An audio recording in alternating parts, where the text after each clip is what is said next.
নকশা নির্বাচনকে লাথি মেরে। দেশের প্রবীণ রাজনীতিবিদ তোফায়েল আহমেদ আর নেই। ৬৯-এর গণ অভ্যুত্থান ও মহান মুক্তিযুদ্ধের অন্যতম এই সংগঠক আজ সোমবার বিকেল ৩:৩০টায় রাজধানীর স্কয়ার হাসপাতালে চিকিৎসাধীন অবস্থায় মারা যান। তার বয়স হয়েছিল ৮২ বছর।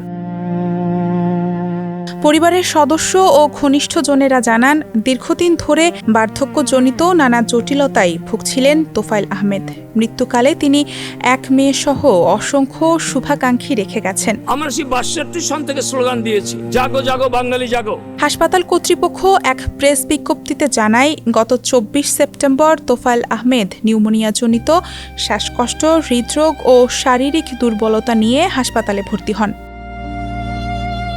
তোফায়েল আহমেদ ১৯৪৩ সালের ২২ অক্টোবর ভোলা সদর উপজেলার গোড়ালিয়া গ্রামে জন্মগ্রহণ করেন। ১৯৬৭ থেকে ১৯৬৯ সাল পর্যন্ত তিনি ঢাকা বিশ্ববিদ্যালয় কেন্দ্রীয় ছাত্র সংসদের ভিপি ছিলেন। ৬৯-এর গণ অভ্যুত্থানে নেতৃত্বস্থানীয় ভূমিকা রেখে দেশজুড়ে পরিচিতি পান তিনি।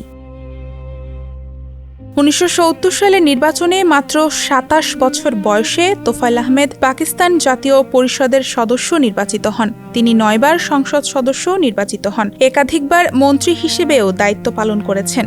তিনি আওয়ামী লীগের উপদেষ্টা মণ্ডলীর সদস্য ছিলেন। ডেস্ক রিপোর্ট, সমকাল।